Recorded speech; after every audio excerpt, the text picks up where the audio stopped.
ready for our test drive. I've got the 4x2 amp right behind me here.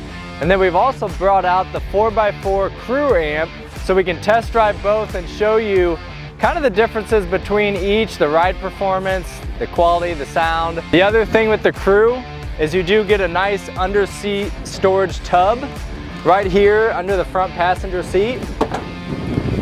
It's really nice storage under there for just coolers, extra tools, or whatnot. The standard tire package on all of the AMP vehicles is actually this tire package that's on the AMP 4x2. We call it the Max Terrain tire. If we look at the crew, these are the Gladiator 8-ply tires, a very heavy-duty, good on-road, off-road tire. These would be a premium tire option on a steel rim, but really good if you're going to be in kind of a harsher environment with your AMP vehicle. The 4x2 has a really good smooth riding application. Since this is a 4x2 vehicle with a flip seat, we're going to test drive on the road. We're going to do some trail riding. With the 4x4 option, we're going to get a little bit more intense, do some hill climbing, some off-trail riding, a little bit more hazardous environments. We'll try to go through some mud and over some larger obstacles, if you will.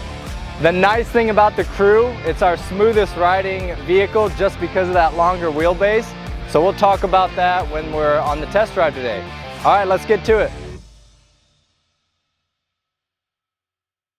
Okay, first step to turn on your amp is there's a button here. Just hold that down for 3 to 5 seconds and the vehicle should turn on. You'll have a green light there.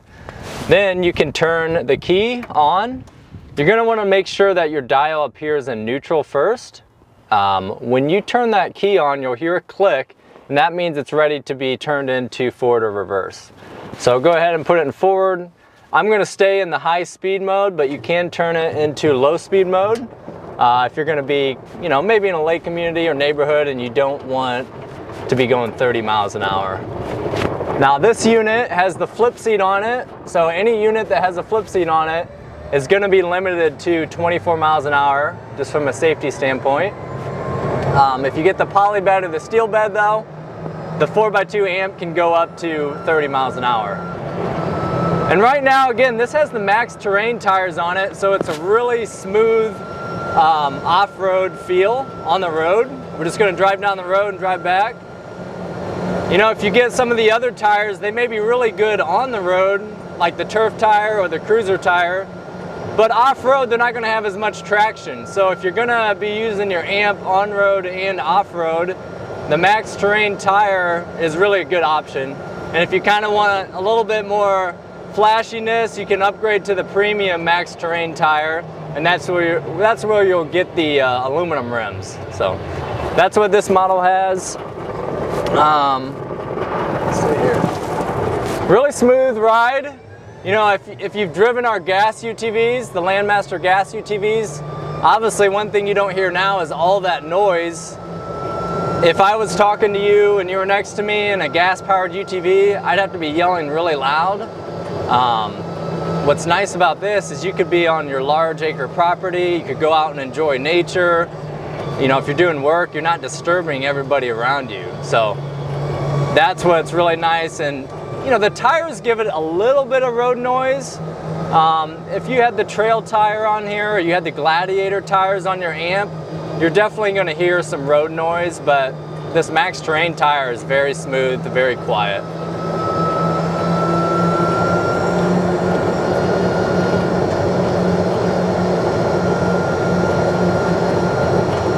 So just compared to a golf car, obviously this, some lithium-ion golf cars are going for $18,000, $20,000 now just for a guy to drive them around his neighborhood or, do some light to medium duty work around his property.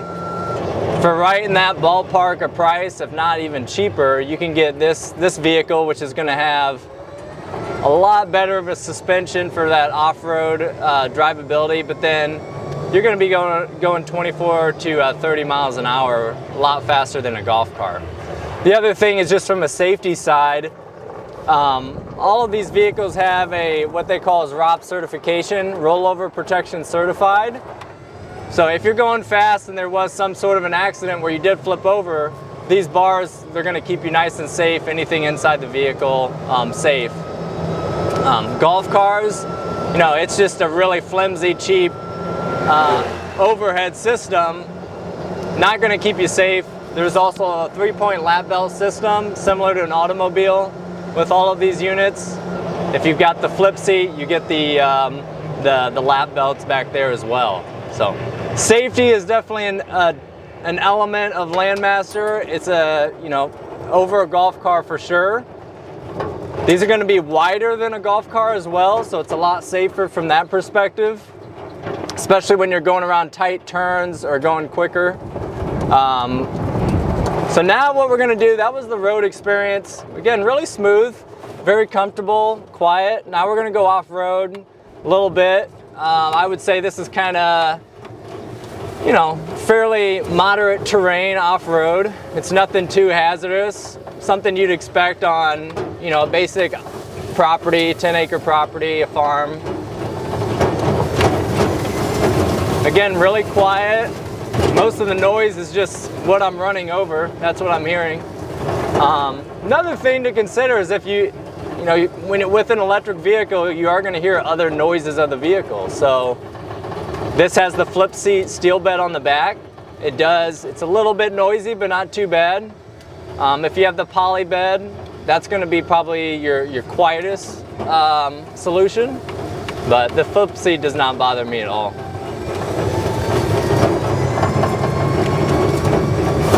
So right now I'm probably going about max speed off-road.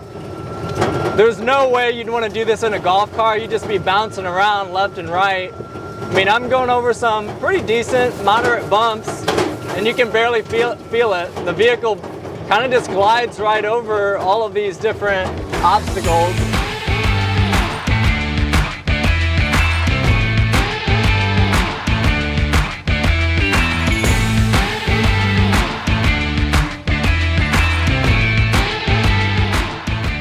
So one thing to consider though is that bed. I mean, if you're planning to go fast trail riding off-road and you get a steel bed and an amp, it is going to be noisier than a poly bed. So just keep that in mind. I mean, it's fun. It's a really fun drive. Again, this one's limited to 24, but when you're going off-road on the trails, 24 miles an hour is pretty quick. I mean, especially if you're going to have to make tight, quick turns.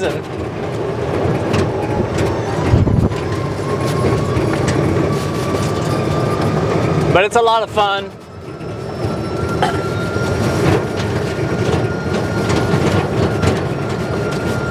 I mean, I think anytime somebody gets in the amp and drives it around, their face just kind of lights up and they really start to lean towards that electric option over gas.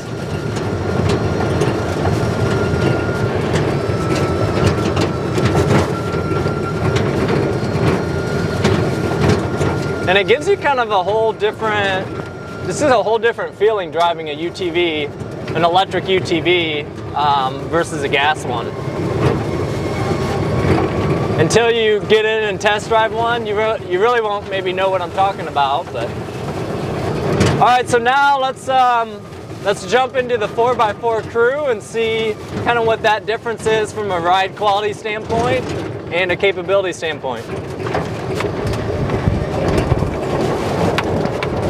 All right, so that was the 4x2 amp. Now let's hop in the 4x4 Crew amp and take it for a drive. Okay, starts up the same way as the 4x2 amp. We'll turn that on and get going. We'll go through the same thing with the Gladiator tires. I'll show you what it sounds like on the road.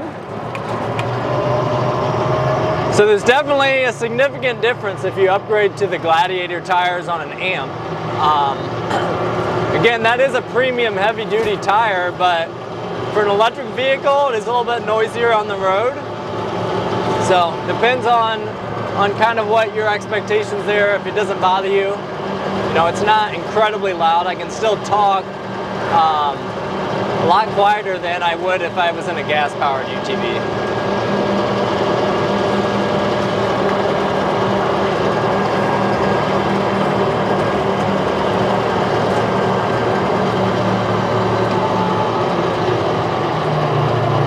And then one of the reasons power steering comes standard in the crew models is just because, you know, you definitely need power steering when you're trying to steer this big of a vehicle.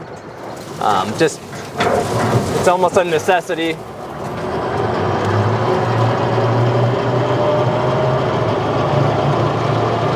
Comfort level, I would say, you know, right now we're on the road, so it's hard to tell too much of a difference between the 4x2, but I would say definitely the same comfort level so far when you're driving on road. Now this one does go 30 miles an hour, so you can definitely feel the increase in torque and speed compared to that flip seat model.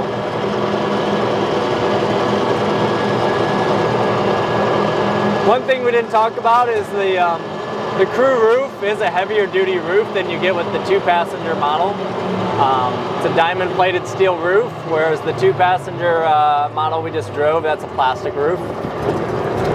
So with that crew roof, you can actually you could stand on it and use it kind of as a ladder if you needed to get up there and maybe, you know, reach something if you're doing work on the side of a building.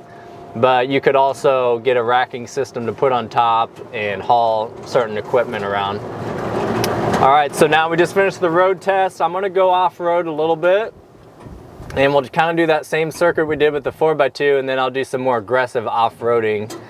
Now, one thing you get with the 4x4 amp models is this fan option. So right now I've got it off. If you're gonna be doing a lot of aggressive driving, a lot of harsh application type work, you wanna have that on. All that does is it tries to help keep that motor cooled.